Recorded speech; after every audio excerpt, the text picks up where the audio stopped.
Good morning, everyone. Welcome to the September Professional Development Facilitator meeting. Thank you for joining us. For those that cannot attend, I am recording this meeting. I hope to have it available on the State Adult Education website in the next few days. It probably will not be this afternoon, but hopefully on Monday or Tuesday. I hope to also send out the slide deck this afternoon with some accompanying documentation that's being presented this morning. As we progress through the meeting, if you have any questions or comments, please add those to the chat box, and Megan will bring those up as we move through the meeting, and you can have your questions and comments addressed. To begin with, I would like to share some information on a training I recently attended. NASDA partnered with Links to host a webinar called Managing Stressors in the Adult Education Workspace. It goes without saying that in the last couple of years or so, adult education has faced a great deal of stress on a daily basis. And not only for staff or students, but for staff and directors as well. During this webinar, a lot of good information and resources were shared to address stressors that impact the entire adult education classroom. What I found particularly useful is that there was a multiple facets of stress addressed in this webinar. Following this training, the reference sheet was sent out, which I will forward to you after our meeting, along with the slides this afternoon. Included in that list are adult education self-care and creating a healthy workspace. There were several on that one as well. Classroom tips and strategies had multiple options, and then professional development resources. You should be able, on the page that I send you, you should be able to right click on those links in the document and be able to open them directly from what I send you. Next, I would like to open the floor to any of the state team that has anything they would like to share with the group this morning. So Megan, I will start with you. Good morning, everyone. I don't really have much updates. Today is the last day of testing with ETS. There's just a reminder, there is no testing tomorrow from September 24th to October the 2nd.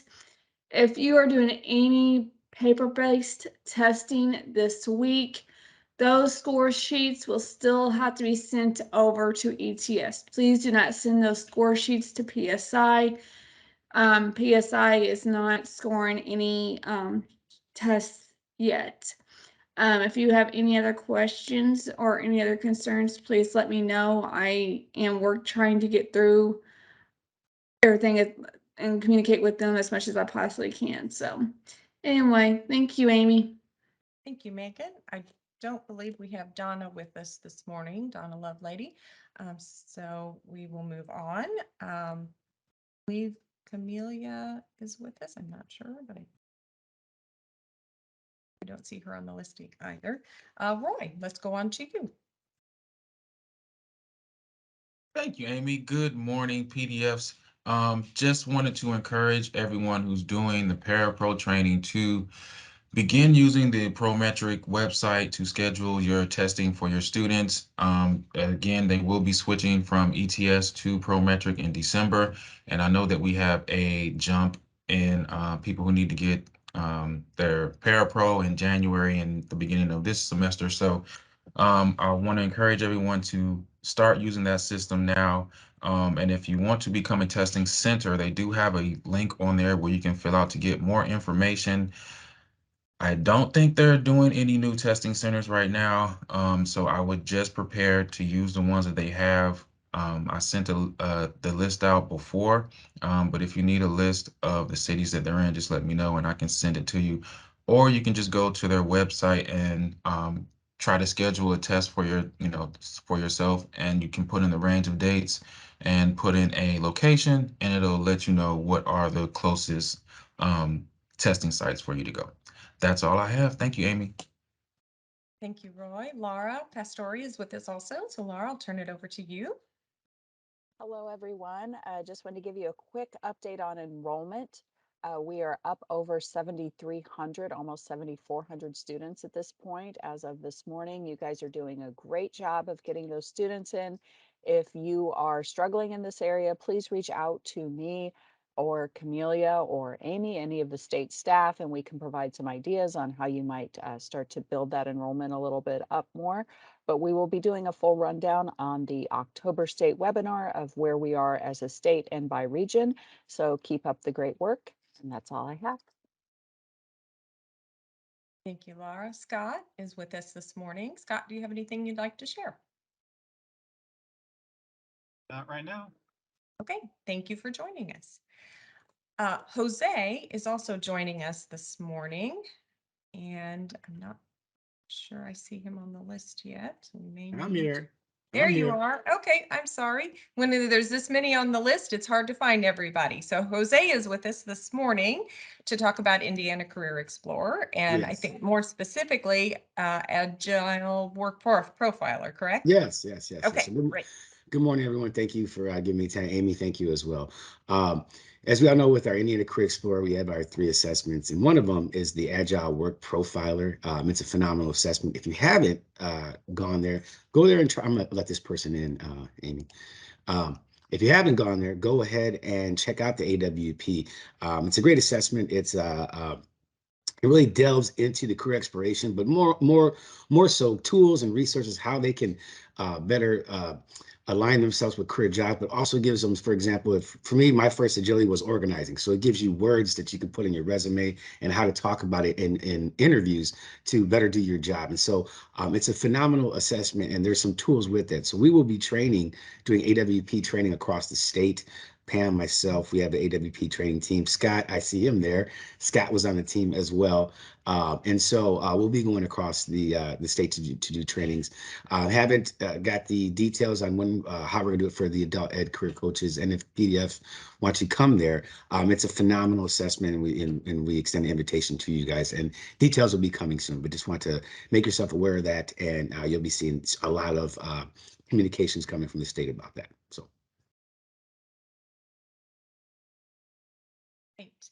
Any questions for Jose? Before we go on, Megan, do we have any in the chat box?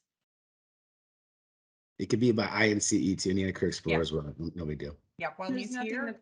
there's something in Okay. the chat box right now. Okay. Thank you, Thank you, Megan. guys. Thank you, welcome. Jose. I appreciate you joining us with your Thank you. update. No problem. Thank you, Amy. See you guys. Okay. This morning, we also have Adrian Carroll from NEO, also Neighbors Educational Opportunities, joining us this morning to present on a couple of software applications that she uses to help run her program. Adrian has worked for over 13 years in the adult education world, with 10 years experience as an ABE instructor, 2 years experience as a PDF, and almost 4 years now as experience as a director of adult education for NEO in Portage. Adrian holds a master's degree in adult and community education, as well as executive development for public service. Adrian is passionate about adult education and is thrilled to have opportunities to work with others who share her passion. Adrian, I will turn it over to you and let you take the wheel. Thank you, Amy. I appreciate it. Good morning, everyone. I appreciate you all letting me chat with you for just a couple of minutes. I wanted to share a couple of applications that have helped me as director, and honestly, I wish I had known about them back when I was teaching. So I think that you'll be able to use these in a multitude of ways. Go ahead, next slide, please. The first I'm going to talk about is Loom, and it is a free screen capture application. You can download it to your desktop, use it from there. It's also web-based. You can use it from the web. I took a quick screenshot so that you'd know what the website looked like. I have primarily used it to create tutorials. So inters and DRC are big ones for me. If I have new staff that need to learn how to utilize either of these programs that we use every single day in adult education, I can do a Loom video, show them how to use it, and share it multiple times. So if they need me, I'm there for some hands-on training. And if I'm not there, there's a video they can watch. Also, I have used it to respond to email questions when it has to do with something on the computer. So I had someone recently say, hey, Adrian, can you show me how to find this student? And we use Connectable. Not everybody does, but we do. And they're like, can you show me how to find the student in Connectable? So I clicked on Loom, walked them through how to find it, sent the link in the email, and made it a little easier for them to, find, as opposed to me. Step 1, step 2, it saves time, saves energy, I think. All right, go ahead, next slide, please. All right, so what you do is you record a video, and you can use the application. You can choose screen and camera, screen only or camera only. So depending on what video you're trying to use, you have multiple options. I tend to go with screen only because I want the focus to be on the screen and not on me. That's just a personal preference right there. And then all you have to do is click start recording. And on the next slide, I did a quick recording just to show you. The downside with Loom is it's very hard to capture how Loom itself works. It captures how everything else works, but you can't quite capture how it works. So this is a video that will play in just a moment. It's not a very long video. And you can see off to the left side, there is a timer, there's a stop button, and that's always going to be on your screen. At whatever video you take, you will always have those two items to the left of your screen. And I personally have no problems with that. I'm okay with that. I like to keep my videos short and sweet. I try to keep them 5 minutes or less. I think this one's about a minute long, but Amy, would you go ahead and play it for me, please?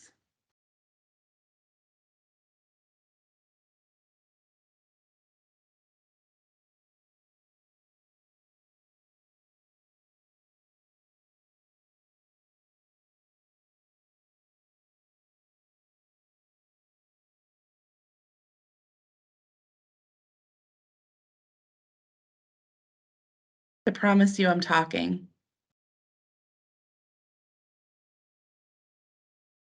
Okay, Microsoft Teams and I don't always get along. So I'm basically walking people through. I was hoping to give you, probably need to choose the share a sound option. Like I said, Microsoft Teams and I don't really get along.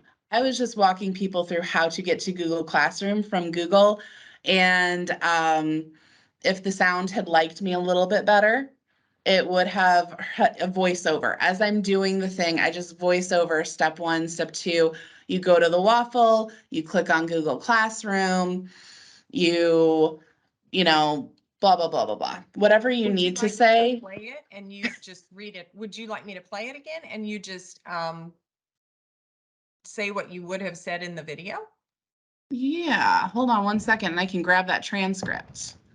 Should be able to grab the transcript.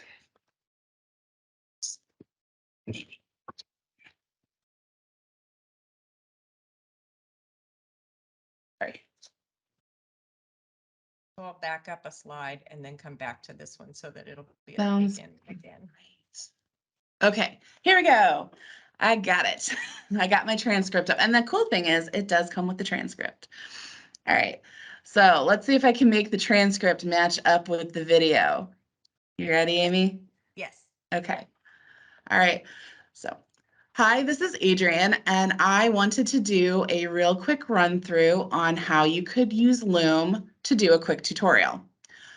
Once you click the record button, it will count you down 3, 2, 1, and then you can go ahead and start speaking. I personally do the millennial pause because I'm waiting for that recording to kick in. It's a thing, it happens. All right, I'm going to walk you through how to get to Google Classroom from Google if you're already logged on. So I tend to call this a waffle. I would tell my staff and students to go to the waffle, click on it, scroll down until you find the Google Classroom, click on that. Once you click on that, all of your available classrooms should appear on the screen. I hope this helped. Okay, timing wasn't great, but that was the transcript. So, Would you like that again, slide? yes, please. Next slide. That'd be great. I appreciate it. Oh, there we go. I'm also looking at my slide over here, so I know exactly what I'm talking about.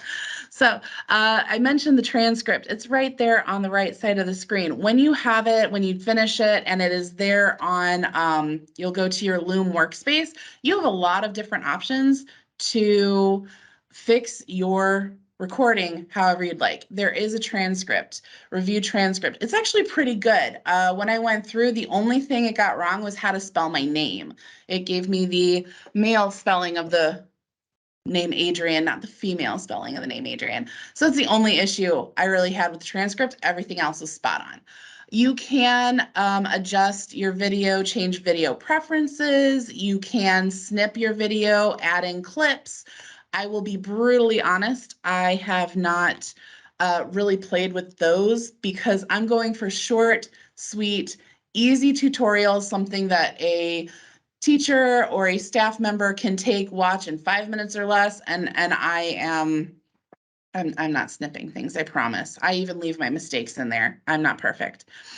Different things you can do, you can change the thumbnail, call to action if you're going to be sharing this. A lot of different options, and not gonna lie, I haven't played with those last two either. If we go to the next slide, though, I do want to talk about sharing and how easy it is to share. You can share directly with people by putting their email address in. You can import it from Slack, from Google. You can share your workspace as a whole so people have access to all of your videos. Next slide. And you can share it on your social media. You can share it to LinkedIn, Twitter, Facebook, Gmail, whatever you need it to do. And then finally, on the last slide, you can embed. You can embed it however you need. There's also at the bottom of that box a copy link button. And if we go one more slide, I'm going through these quickly, I'm sorry. There's another copy links button right there. And that's what I tend to use. When I copy the link, I email it out. I email the link. Sometimes I'll take it to TinyLink and shorten it if I'm putting it on a document or something. Go here for a video tutorial. But that's really how I utilize it. And it's not hard, not bad, but it does have some pros and cons. So if we go to the next slide, I'll talk a little bit about those. All right, so the pro, it's free. It's free. Anything that's free makes me happy. We know how it is to budget, and we don't want to put this in our budget. It's really easy to use. It is seriously just download it, click record, talk it through, and share it. It's really easy to share. Truly easy to share. The cons, though, you can't redact sensitive information. So as I'm making videos of inters or DRC, those names are appearing on the screen. I can't hide them. I don't personally have a huge issue with that when I'm with my staff because they're going to see those names anyway. But it certainly, kind of presented a problem when I was trying to figure out, oh, so what do I want to loom for this right here, which is why it was a simple, here's how you get to Google Classroom. So that's one issue that I found with it. Also, you're only allowed a certain number of videos in your workspace with the free version. I have not yet hit my number of videos because I tend to use them over and over and over again. So here's how you add attendance in Inters. Until Inters changes again, that video is good to go. Here's how you create a post-test ticket for Class E on the DRC. Again, until the DRC changes, that's good to go. So I haven't hit that max, but I know there is a maximum. Those are the pros and cons. And then the next application I want to talk about is Tango. Tango is a free Chrome extension, and I use it to create step-by-step documentation quickly and easily. And when I say documentation, I mean, I'm taking pictures, screenshots of every single step-by-step and typing in the names, putting arrows and circles. I would do that, and it would take me hours and hours. Tango, as a Chrome extension, you click that purple circle and it takes the pictures for you. You go through your workflow, you're not hitting screenshot, you're not hitting the snipping tool, you're not hitting print screen, you're not doing any of those things. It's doing it for you, and it cuts that time way, way down. The next slide, please. Once you've done your workflow, you can then edit that workflow in Tango. And I've got two different pictures. They both show on the left hand of the screen every single step in my workflow. And this particular workflow was going to Google Class and reusing an assignment. That's what I did. I just did the workflow, didn't talk. It was nice, didn't have to talk, just click, click, click, did it as quickly as I normally do. And then when I finished the workflow, I got these images, I got these screens, and it does its best to figure out what you're trying to do, and it fills that in next to those numbers. So step 1, step 2, step 3. If it's wrong, you can edit that. So if Tango was way off the mark, you're not going to this location, you can retype it in. I got a lot of that when I did DRC. So it would say, click on J. Smith or John Smith. And I'm like, well, I don't want them to always click on John Smith. Click on appropriate student. And I could change that quickly and easily. It also, if you look at the right-hand side of the screen, whoops, it'll do a close-up. If there's a specific button you're supposed to press, it did a close-up of that reuse button and it outlined it in orange for me. I didn't have to do that. So Tango did that. Go ahead and go to the next screen, please. When you go to edit, you can absolutely edit everything. I clicked on a specific picture within the Tango workforce or workspace, and all of these different options you'll see on the left side and on the bottom popped up. So when you have the top button on the left, annotate, those bottom options below the picture are there. So I can put an arrow in if I want to point to something specific. I can click on rectangle if I want a rectangle around something. I can click on ellipse if I want an ellipse around something. I can change the colors. So if I wanted to brand it to my colors, I'm not doing that. It takes too long. I stick with their orange. But if I wanted to, I absolutely could. And then with the next, oops, wait, I lied, not next slide.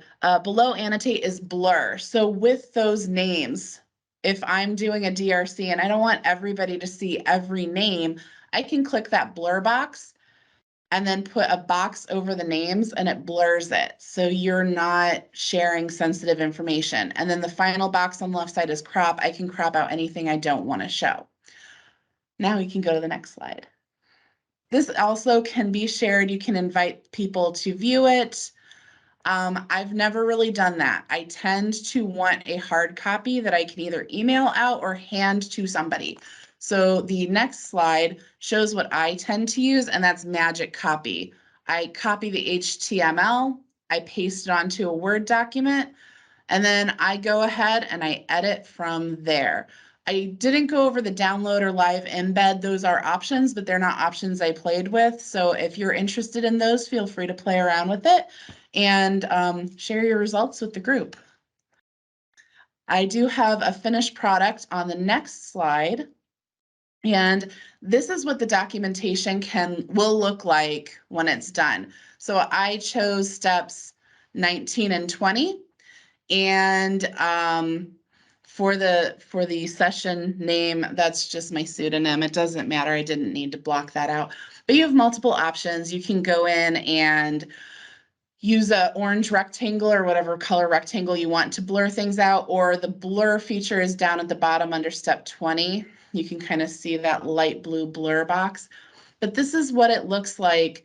And like I said, I didn't print screen this, I didn't screenshot this. Tango did all of that for me.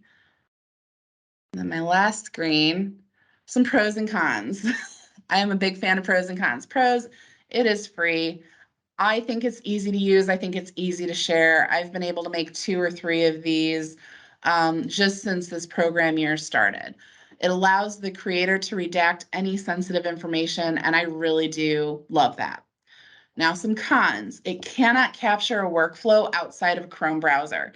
So if you're not using Chrome, you're not using Tango. And that means if you're trying to show somebody how to locate something on your desktop or locate something in a shared drive, you're not going to be able to use Tango. That might be a Loom thing. And then the other thing is it does brand all images with the Tango brand when you use the free version. So I have taken the extra 10, 15 minutes to crop out that Tango brand from every single photo. Now, you might not want to spend your time doing that and you're okay with that Tango branding, cool. I just feel like it doesn't need to be there and I can get rid of it. So those are the cons that I can see. And that really is the end of my presentation. So are there any questions, comments? Megan, do we have any questions in the chat box?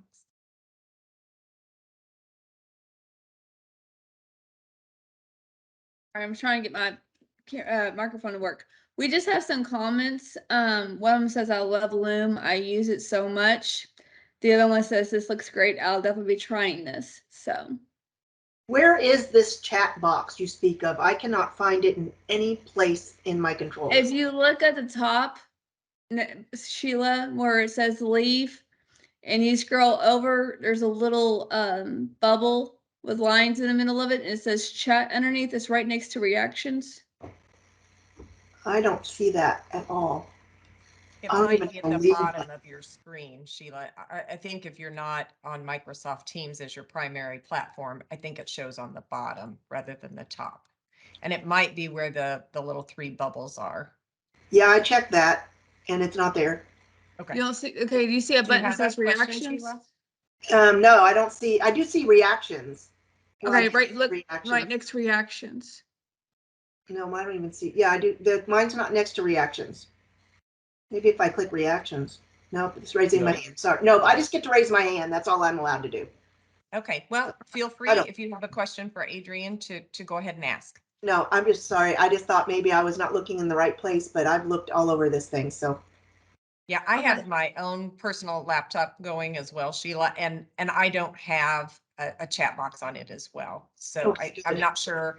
Sometimes I'm on Microsoft or I'm on Apple at home. And so I think sometimes Apple and just PC versions don't play well in the sandbox. And that's not necessarily an option for if you're on an Apple, because it's not available. The chat box is not available on my Apple computer, my personal computer. So sorry. so if anyone does not have a chat box option available to them and they have a question, please feel free at the end of the presentation to unmute yourself so that you can ask the question, because if you can't get it in the chat, Megan won't know you have a question. If you have the point where you can raise your hand, you're welcome to do that as well. And then Megan will take note of that and be able to recognize you for a question, and then you can just unmute for any questions. So before we move on, does anyone have any questions for Adrian? Denise had her hand. Denise had her hand up. Denise, did you have something that you wanted to say? No, sorry, I was looking for the chat box and I hit the wrong button. So No problem. Okay, just want to make for sure. That's I don't see any hands, Amy. So you're feel free to We'll move on. Move on then. So Adrian, thank you very much for sharing. I personally had not heard of Loom and Tango before you and I talked about it. And now that I have my directions readily accessible, I am going to start to play with Loom and Tango myself, because we obviously make lots and lots of recordings of things and need screenshots of all kinds of things in adult ed. So I think that these will both be extremely helpful. And I think I can say on Adrian's behalf, if anyone has difficulties learning how to use either of these software applications, please reach out to her.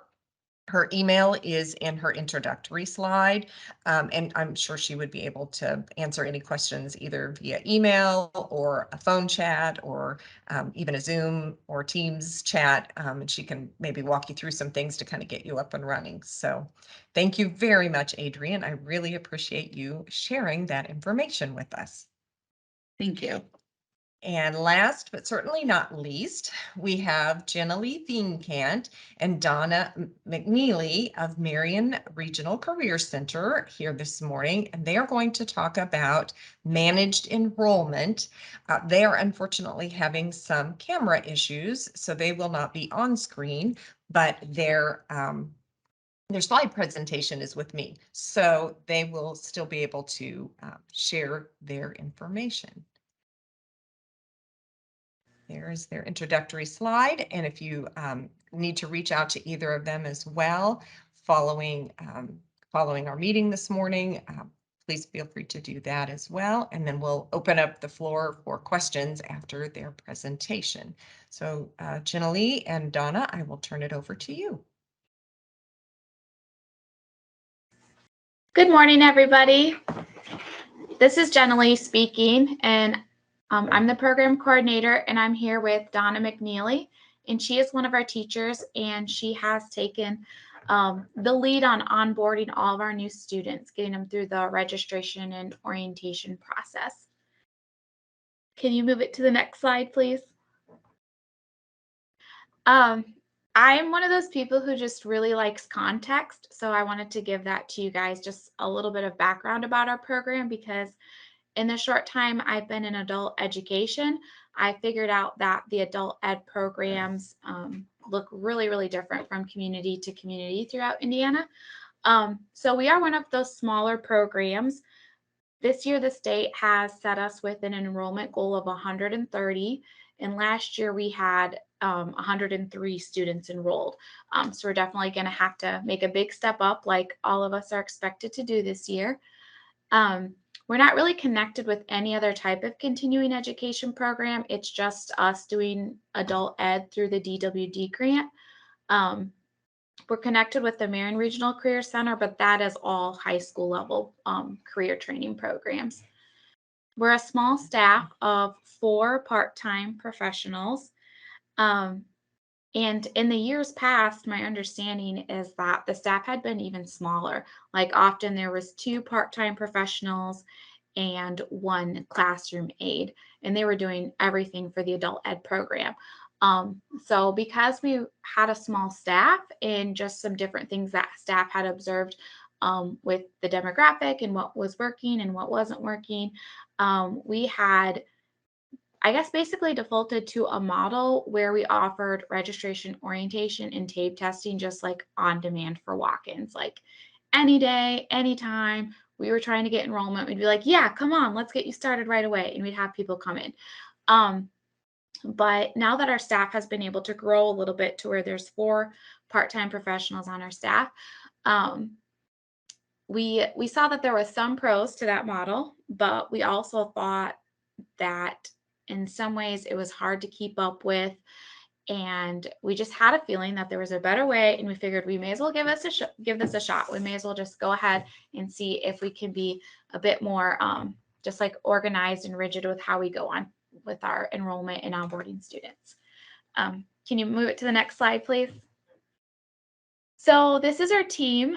Now, I know I said that we are a team of 4, so I guess I want to point out the man in the middle of that photo there, that is Nathan McNeely, and he is the director for the Marion Regional Career Center that's servicing high school students as they prepare for careers throughout the whole county. So there's a lot on his plate with that position. So he does technically direct our adult ed program. He provides supervision over me and some support, But when I say that we have a staff of 4, I'm referring to us 4 ladies in the picture there, because we're the 4 that are on site with our adult ed program doing the day in and day out operations. So I've introduced myself, and then I noted that Donna is the intake coordinator and teacher. She's the one in the striped shirt in the photo. And then Emily Apston, she is on the far left. She is our career coach and follow-up coordinator. And then Patricia Thompson on the far right, she is our teacher and PDF. And you'll notice, like, behind their titles, I put in parentheses in blue there, just kind of like the key with what they're doing, which has been really helpful for us for how we like funnel and help students flow through our program, just splitting up tasks like that. So Donna is a teacher. She does put together ALPs. She works with students, but also she's this big piece of getting people through our doors and started with the program. And then Emily Apston, she is our career coach. So she's working with students, helping them understand their Indiana Career Explorer results, apply to go on to college or apply for jobs, work on resumes. She's doing all those career coaching things, but she also is consistently getting detailed information on how our students are doing, because she's the follow-up coordinator, and every week she's reaching out to students, making sure they're scheduling their times to come into class. So I would say, like, she's kind of like that middle link there, keeping everybody retained and engaged in the program. And then Patricia Thompson, if you've worked in adult education for a while, you've probably heard of her or met her. She's been a teacher with adult education for nearly 15 years. She really knows her stuff. She works really well with the students.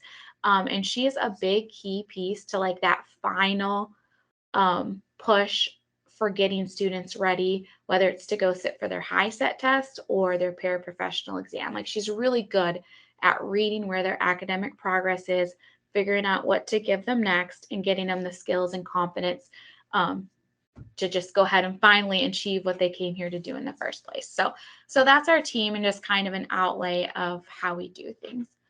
Can you move it to the next slide, please? Okay, and now Donna McNeely is going to share a bit about how she operates orientation. Hi, everybody. My name is Donna McNeely, and this is my first year here. I actually came from a junior high. I'm a junior high teacher.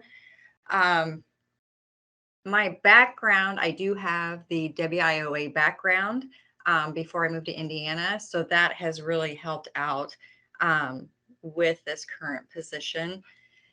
So a little bit, when I came in, I was able to see a little bit how they were doing things and how they were bringing people in and doing things individually. I thought, when I talked to Gently, I said, I would like to try this. And I know they had tried this in the past, but I would like to try it again just to see what we could do with it.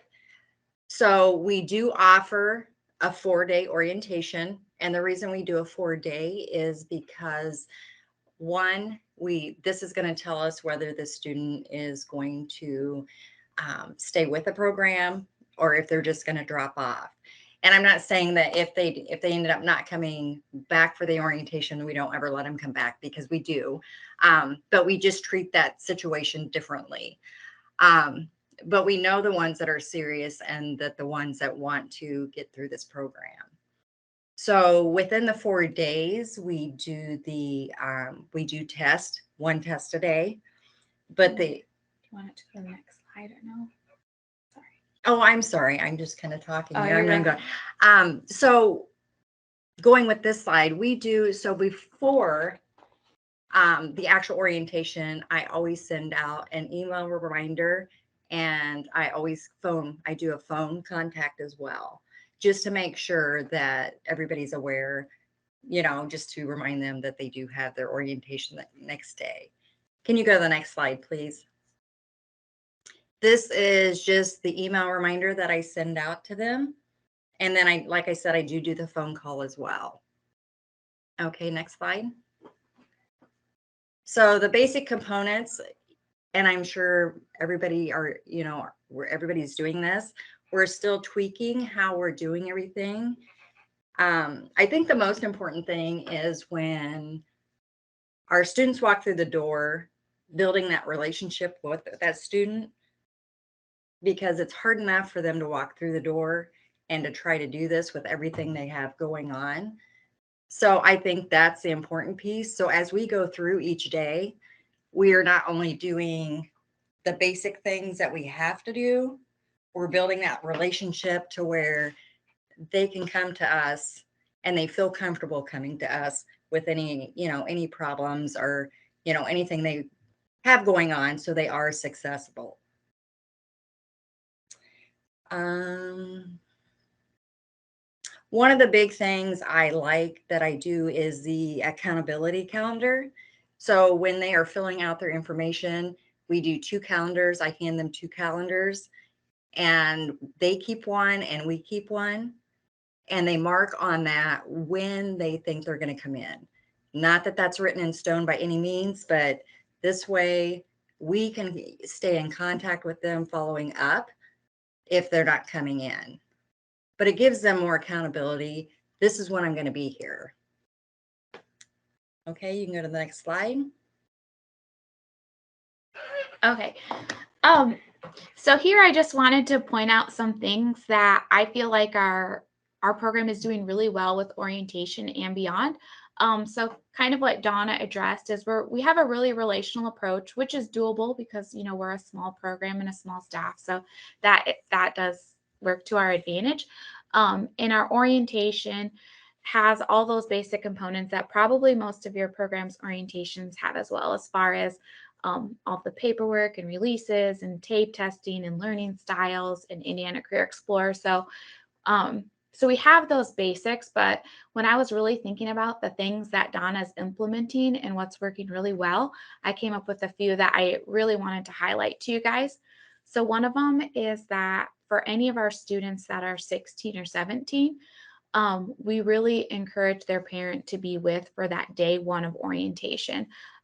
During that first day of orientation, Donna has a PowerPoint that she goes over that covers a lot of our expectations and just how this whole program works. And we found that it's really helpful if the parents are getting that information firsthand as well. A second thing that Donna introduced that I think is really helpful has to do with how we do the goals and barriers worksheet. This is something that our teacher, Pat, actually introduced to our program the year before, was having students think through what their goals are, what their barriers are that might prevent them to getting to that goal, and coming up with strategies to kind of overcome those, or just identifying ways we could come alongside and help them in their situation. So it was this great concept, and like Pat had the paperwork for it, and we introduced it in with like our orientation registration packets in the past. But if you think back to the past, I told you that we were doing things on demand, just working with people right when they came in, trying to register them. And so even though it was this great idea, it really just ended up being this box that needed to be checked off, where it'd be like, oh, did you do your goals and barriers sheet? Here, just fill this out quickly.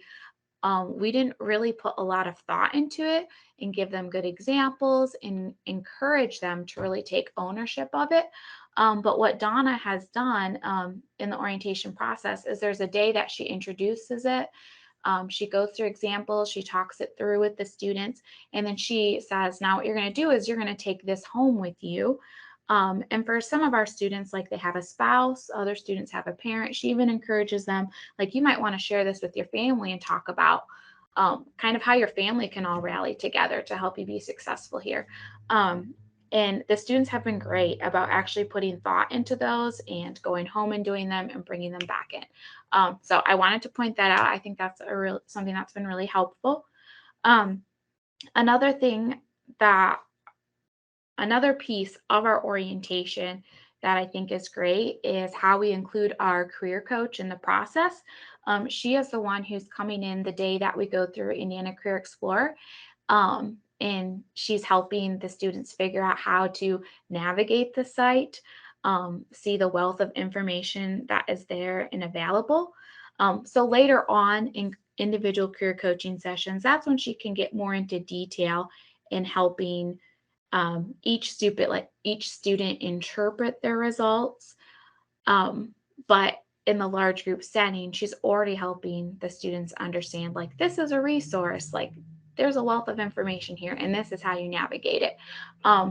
Which I think part of the reason that stands out to me is, like I said before, like in the past, when we were just doing all of this on demand, things were pretty rush, and we didn't always maximize that resource of Indiana Career Explorer. But with our new orientation model, I feel like we're getting more out of Indiana Career Explorer. And then also with bringing the career coach in to do that, now each of those students in orientation, they know who the career coach is. They've already started a conversation with her. And then she comes in when she does that. She also has, for her whole next week, she's got a paper where she has blocked out all of her openings, and each student is expected to do their first career coaching session with her during their second week with our program. And so it's just set as an expectation, and they all get set up to do that. And then I also did want to note with that too. So what we're doing with the career coaching is each student has their initial appointment with her, where they just do a general overview of things. They look at those Indiana Career Explorer results. And then they have a second one where they either refine a resume they already have, or they build one from the beginning. And then after that, the career coaching services to students are optional based on like whether they need one at that time or what they would need one for. But we are pushing all of our students to have 2 one-on-ones with their career coach early on in their time here. Now, the next thing that I wanted to highlight that I think is working really well, is actually Donna just mentioned it, is the accountability calendars. And so I guess I won't go into that more, but that's been really helpful because while we've introduced this more 4-day rigid orientation process, following that, our hours are 8 a.m. to 6 p.m. Monday through Thursday. And we tell students the expectation is 9. And when we follow up with them, that's what we set, hold as like the accountability piece there. But they can determine when and where they get those 9 hours in. So that's why it's nice that they create those accountability calendars, pick when they're going to be here. And so it's something to follow through with. So those are like the main things about orientation that I feel like are working super well that I wanted to share with you all. Now there's just a couple more things that our program has introduced in general that I think are helpful and fun, and I just wanted to share them with you while I have you guys listening. So could you go to the next slide, please? Okay, our physical student records in the past, we just used a simple file folder for their ALPs, and then like a cumulative pocket folder for all of the other paperwork. It was annoying. Like there were some things about it that were helpful, but it was also just kind of cumbersome how we always had to, dig up 2 folders on each student, and some things were hard to get out or remember which things we kept in which folder. So we have introduced something new that I absolutely love, and it's that we went ahead and we bought these folders that have all these different sections in them. And we also have a nice checklist that Amy will be emailing to you guys. And so we are currently using 5 of the 6 sections in the folders, and each section goes with the bullet that you see on the screen there. So one section is their application documents. So in there, it's going to have like their registration form, a copy of their ID, any signed releases we have them do, like media releases. And for our minors, we'll have school exit forms. So that's all just in one section, the paperwork we need to get them started. Then in the second section, we have TABE testing and a copy of their ALP. So we have, their locator results, all of their TABE pre-test results. We also put their learning style assessment there so that the teachers are looking at their TABE pre-test scores and their learning style assessment when they build their ALP. and we keep a copy of their ALP there. And then as we post them, we put their post-test results in there as well. So all that classroom learning stuff is just in one section. And then our third section is for job and career coaching. So our career coach has a couple different, worksheets she goes through with the students that she ends up placing there. And then also we place a copy of their Indiana Career Explorer results there and a copy of their resume. And then the fourth section of the folder is for HiSET and vocational testing. And for vocational testing for us, it's primarily paraprofessional because that's what we offer. And so we will have copies of, like, say they're a HiSET student, we'll have a copy of all their HiSET practice test scores that show that they're prepared. We have a scholarship commitment form we have them sign off if we're using our scholarship funds for their testing. We keep a copy of a printout from their HiSET portal that has their HiSET registration number on there. For our minors, that's where we would put the copy of their superintendent letter showing that they are able to test, and then ultimately their, passing HiSET scores we can print off and put in that section as well. So that's what we put there. And then the fifth section is where we put everything that has to do with accommodations and support. So that could be a copy of their IEP. It could be a copy of reports we've gotten from vocational rehabilitation to use, a copy of what we've submitted to ETS to request accommodations, a copy of approved accommodations, that sort of thing. And then also if we referred them somewhere else, like to be someone now program, or sometimes we refer to voc rehab as well. So if we referred them out to get additional support, we put a copy of that there too. So sorry, I feel like I am talking so much. I hope you guys are keeping up and not getting too tired or bored. But I'm just really excited about how we organize our papers. It's working really, really well for our program right now. And can you go to the next slide?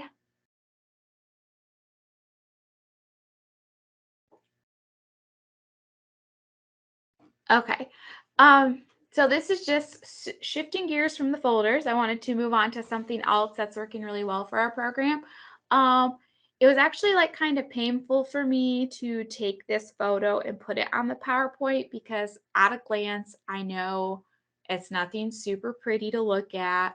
It's not super nice and refined, but I thought, well, that's kind of the point. We all really like this board in my office, like our whole staff does. And if it helped your staff, you guys could do something like this too. It's not fancy, but this is just our like informal way of tracking our students and where they're at in our program. So like those bright gold ones, those are my parapros, and where there's 4 gold ones clustered near the middle, like those are the ones that have scheduled their paraprofessional exam because they're that prepared. So yeah, the different colors have to do with which program they're in with us. There's a lot of blue because most of our students are HiSET students, of course. But then also on each of those name cards, I will put like an A if they're an accommodations candidate, an M if they're a minor, a P if they're on probation, because I do keep up communication with their probation officers as well.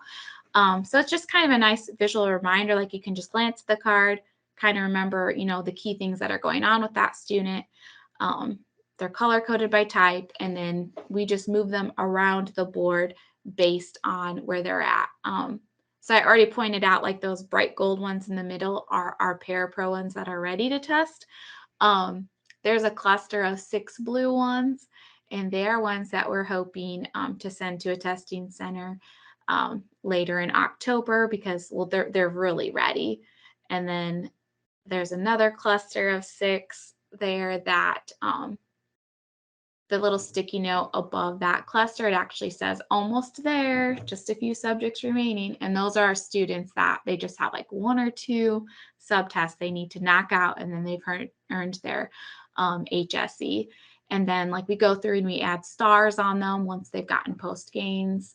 So yeah, we're doing a few different things with these, and I don't know, it might kind of seem like silly or cheesy, but our staff likes it. Like we just, throughout the day, people just come in the office, like different staff, and they'll like, move somebody around or ask me a question about somebody, or we'll just look at them and be like, oh, wait, we haven't seen this person in a few days. What's going on with them? What's the plan here? And I don't know. I think we're probably just like all visual learners and like visual planners or something, because this board, I don't know, we love it. It's working really well. You can go to the next slide.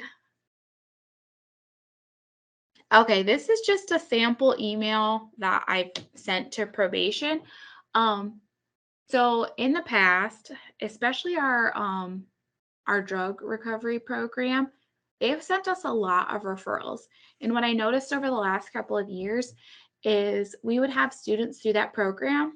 Sometimes we would have ones that really wanted this for themselves too, and they'd be motivated. But a lot of times we would have students that were court ordered to come here. They would get started, but it wasn't necessarily what they wanted, and they just kind of had a lot on their plates. And so we wouldn't see them a lot.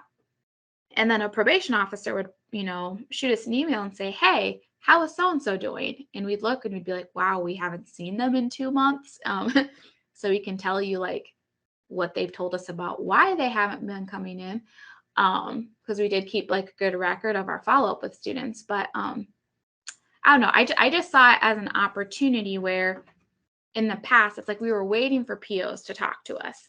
And then sometimes by the time the PO was getting the information from us, students were just really disengaged.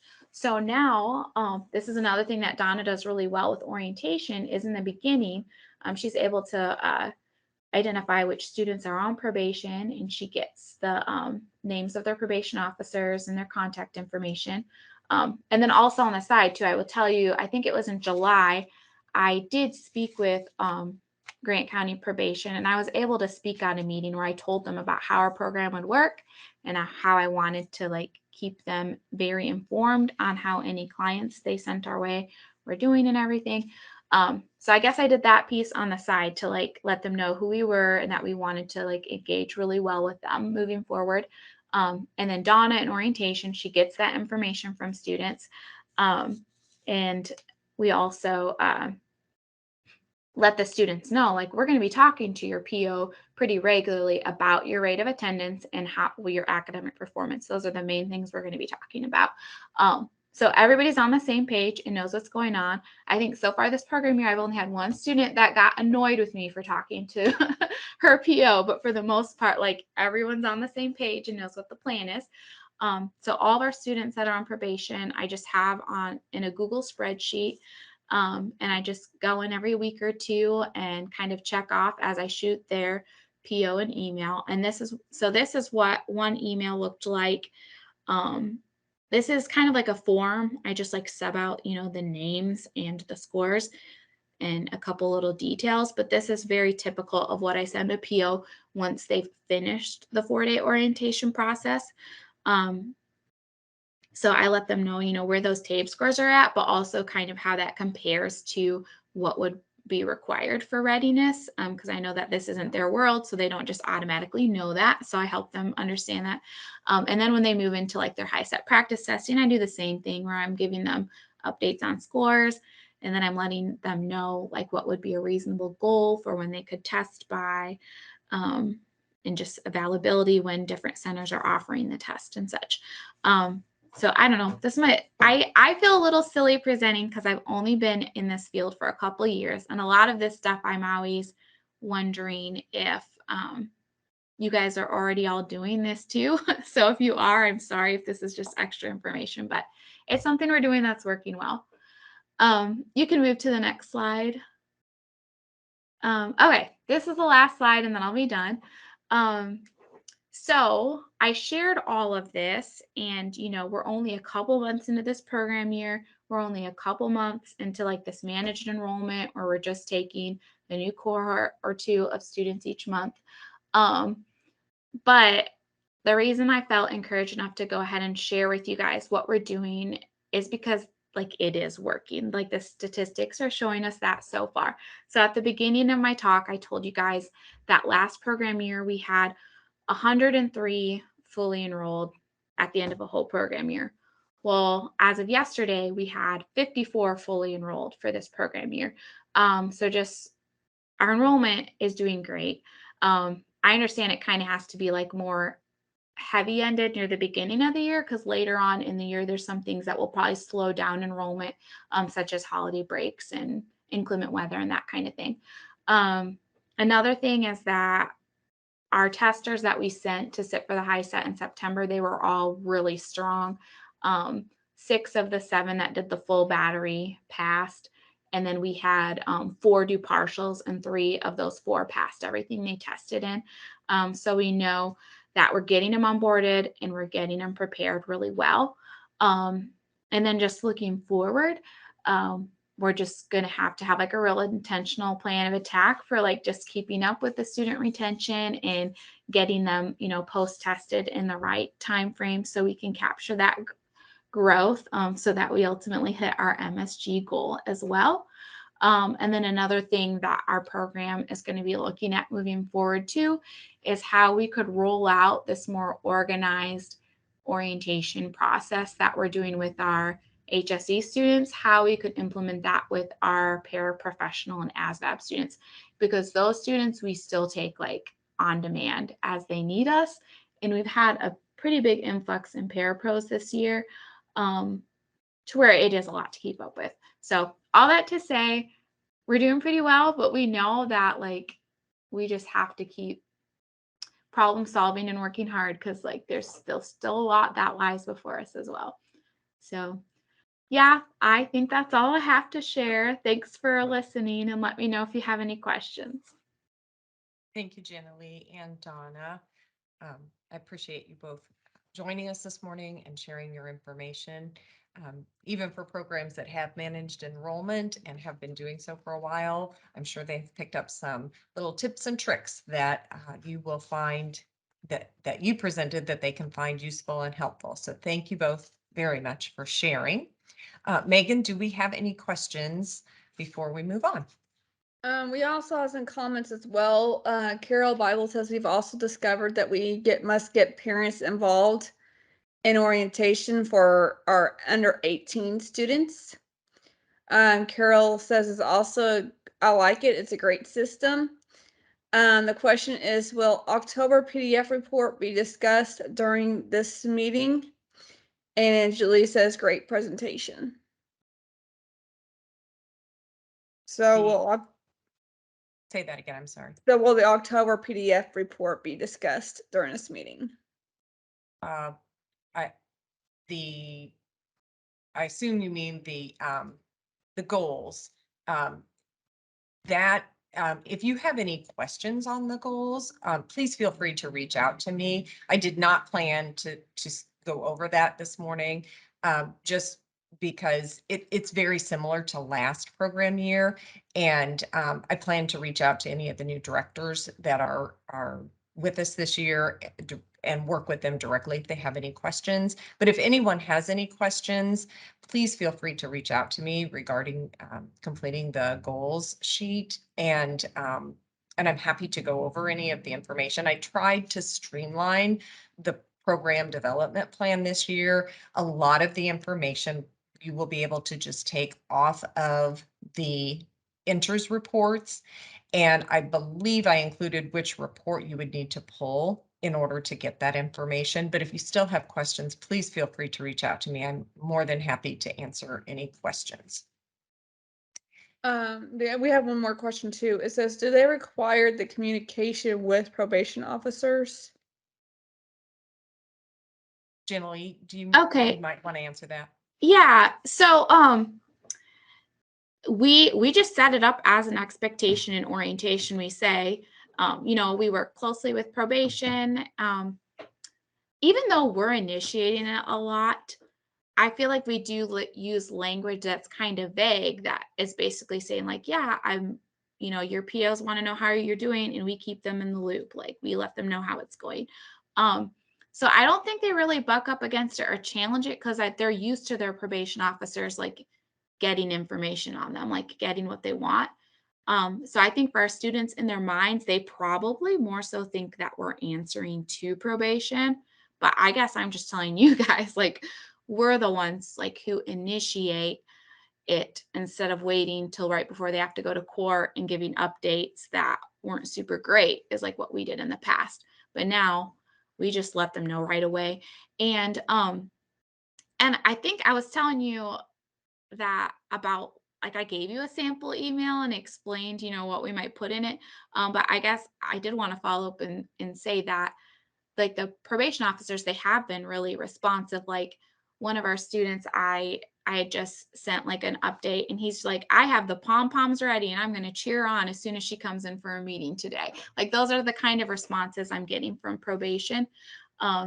And I think it helps too, like, because even a lot of our students, it's just like math or essay writing. Like there's just like one or two like areas that they really need to focus on. And so when the POs know that, and they're letting the student know that as well, I think that the student just assumes there's not a ton of information being shared, but I think if it's just a piece that actually is like specific about them and it is correct, like if their PO's following up, yeah, I heard all you have to do is tackle the math now. Like I think it just leaves the student like assuming that there's like quite a bit of communication and that it's normal and that it's positive. Yeah, and I think it's probably nice to have the parole officers sort of in your hip pocket so they can nudge those students that may be more reluctant to complete whatever goal it is, whether it's one subject or even all five. Having them kind of nudging them along because they have some background information about what is expected in the adult ed program you just have one more person kind of supporting them in a nudging way. Yeah, it's like a source of accountability and like exciting encouragement at the same time because we're not just saying they didn't make their 9 hours this week. Like we're not reporting in like just negatively. It's like not tattletaling. It's like, hey, they're doing really good in this. Make sure you give them a shout out. Also, we need to keep them focused on this too. And also, I guess my coworker just said I should note to you guys too that our drug court program here in Grant County, before they can graduate from drug court, they at least have to sit for the high set test.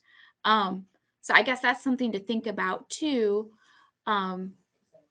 is if other counties like similar programs like drug court or family recovery court, like if you're in those conversations that have to do with like what expectations are set on those clients, that can even be set as an expectation. That was something that was set before I came on the scene, and it's just really helpful.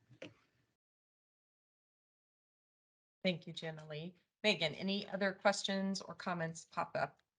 There's one more comment. We find communication with POs to be really helpful. It provides accountability. So it seems like a lot of people seem to be on board with the communication.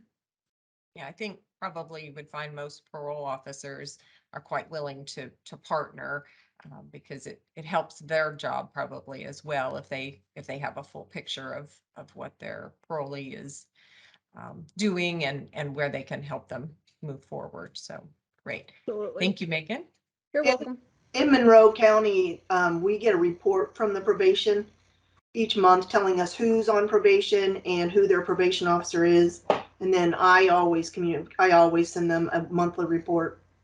So that's how it works and it's a back and forth and it's good because they sometimes go in thinking, oh, this person is going to be done in like 3 weeks, and they're not a 3-week person. They're like maybe a 3-year person sometimes, and so you have to sometimes get their expectations to be a little bit more in the reality than in what the dream is. Right. Yeah. Some partners that really are not all familiar with adult ed don't realize all the steps that may need to be taken. So that very true, Sheila. There can be on the surface a student who looks like they're a 3-week need student that turns out to be a much longer time because of some needs that are revealed as the student progresses. So very true. Do you recall, Sheila, if that partnership was initiated through your program or through the parole office? I don't know. We've just done it for as long as I've taught teenagers. They've always sent us a report. So, because they Okay. still put down GED, then they put /task. And I wrote last week and I'm like, do not kill the messenger, but we have changed names again. And this is what it is. And we don't even use either of those other two anymore. So so so it's been going on for as long as I can remember. So I don't know who initiated it. Okay, but it's a very, I think, good partnership to have, and for directors that you might just reach out to your local parole officers and just try to set up that partnership and help those students that might have a few more barriers to making a complete high school equivalency, or maybe even getting an IET, or just skills remediation if need be. So yeah, I highly encourage you to reach out to those parole officers to get that partnership cultivated if it is not already done so. Okay, thank you, Jenna-Lee and Donna and Adrian, for joining us. I really appreciate you taking the time to do the preparation that it takes to present in the mornings for us in the PDF meetings. Megan, one last check for any questions or comments before I turn it over to Jerry to wrap us up. All I see is absolutely. Thank you. This is brilliant. I like that a lot too. And I don't see anyone's hands up at the moment. Okay. So I think we're good to send it off to Jerry. Okay. Thank you very much, Jerry. I will turn it over to you. Oh, it looks like Laura has joined us. I bet Jerry's had to step away. He's on the phone, but give me a second and I'll see if I can get his attention, okay? Okay. Thank you very much.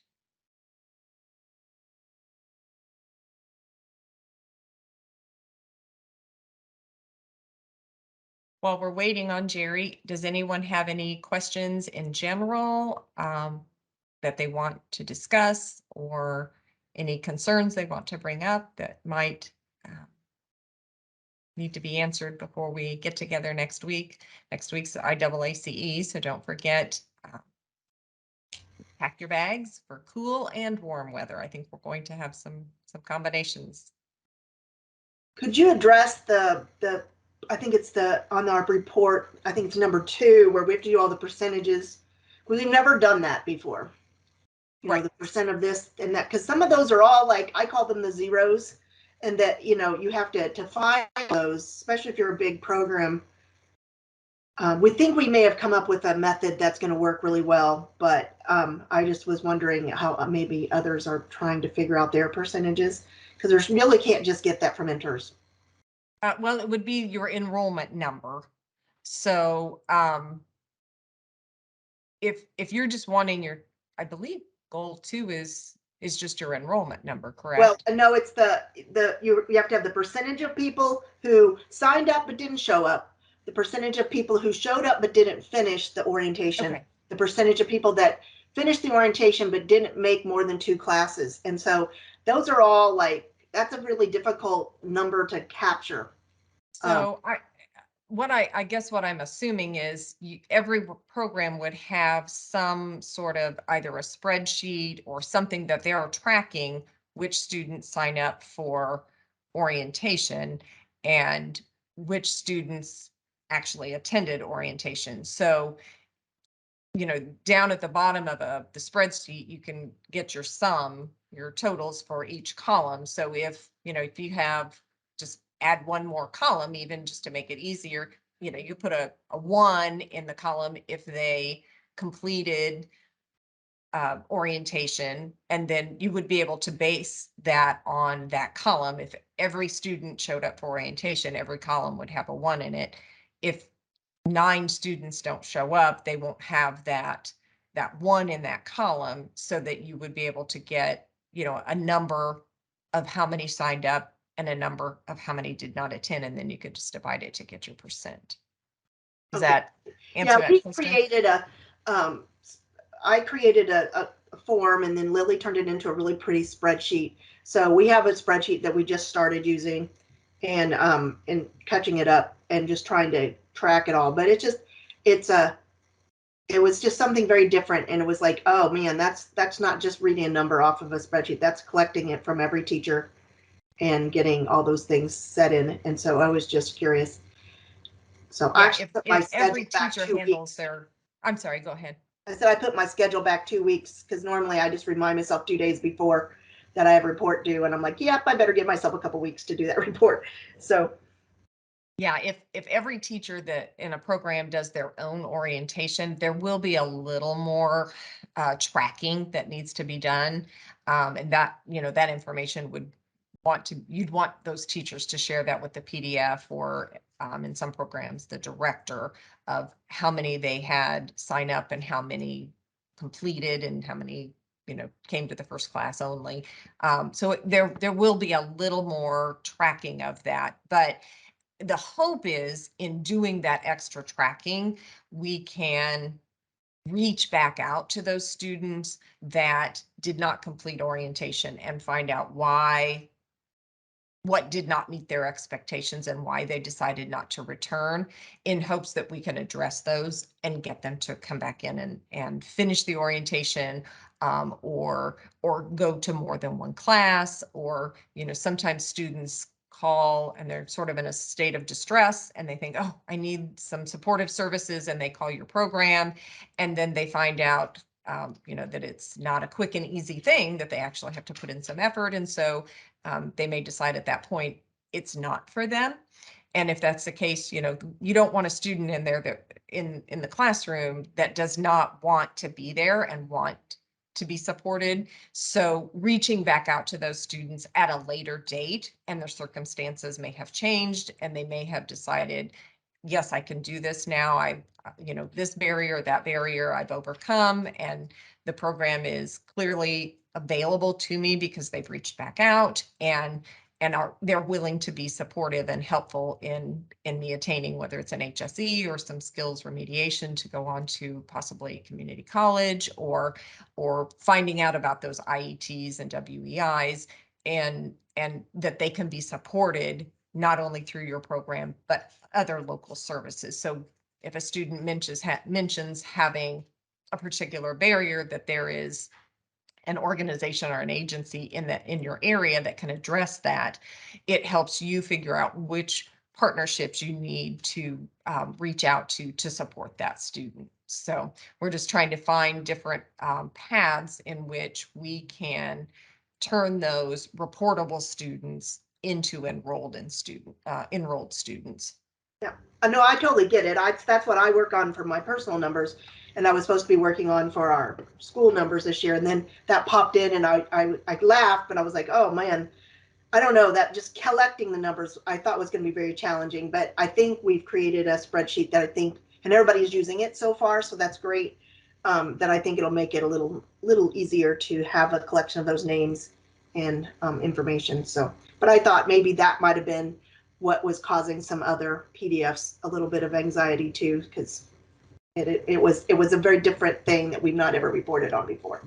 Yeah, and I don't want it to become cumbersome, but just as a tool that you can use to reach back out to students that for whatever reason drop off at those different contact points. Thank you. Thank you, And Sheila. and also in enters, you have the reportable individuals. So those are all your folks that are less than 12 hours. So depending on how long your orientation is and things like that, you can probably kind of look at that list if you do an audit, and look at the class hours, the attendance hours. For those who have 0, you can say those are the folks who perhaps contacted you for orientation and things like that. And like Amy said, if you have some type of internal uh, record system for that, then that's fine. But I think also there's another option. If you look at that reportable individuals, look at the folks who have like 0 hours, that may give you kind of a list of some of those folks who just contacted you and you all kept the record until they kind of came into orientation. So that may be one way to do it as well. If you do the audit of table 4, you can look at all of the attendance hours, and then you can kind of just shift out the hours that you want. So everyone who has 0, everyone has less than 5. You say, okay, maybe they made it to the orientation and then they dropped off. So Just want to add that. Thank you, Roy. Appreciate that. Amy, there is one more question in the chat. It says, are there any changes or updates related to success stories that we share with you monthly? No changes. Please just submit them to me. Please have them in the student's voice. A teacher can add to the story, but we prefer to have them in the student voice. When we share those with our legislature and outside partners, having that actual student voice is what is most impactful. Providing teacher supporting references in the support, the success story is helpful, but we would like it to be in the student's actual voice.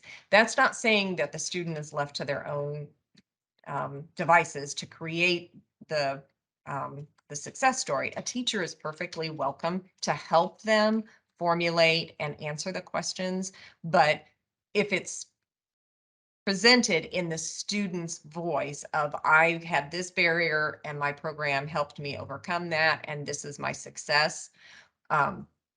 That's how we prefer to have those stories told, so that when we share those, it becomes very personal and very real. But the teacher is welcome to help that student so that the student is more comfortable sharing their story, in whether it be, if their concern is it's a grammatical concern, or how they type it up. If they're not that comfortable with a keyboard, the teacher can do some of those pieces to help support the student. They're not just set adrift to do their own story. Please support them so that the story is fully told and to the best light for that student and what they're comfortable with.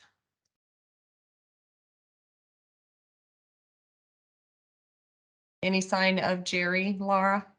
He's still in a meeting, and he's asked me to go ahead and just wrap things up because he doesn't want to keep people any longer. But he wants to remind people that if you're going to be at IAACE, the full state team will be there. So please seek us out. We'd love to meet people individually, face to face, if possible, and introduce our new team members. Also, the next state webinar will be on October 12th at 10 a.m. That's a Wednesday, so mark your calendars for that. Be going, like I said, over the updates on enrollment, and a couple of programs are already closing in on their mid-year incentive enrollment goals. So we're really excited, and generally great job. And Marion, you guys are really building your enrollment and doing some great things there. So thank you for sharing that. And Adrian up at NEO, great stuff as well. So thank everyone for being here, and turn it back to you, Amy. Okay, thank you, Laura. Any last questions or comments? If you want to turn your microphone back on, or your camera, feel free to do so, and we can finish up for the morning.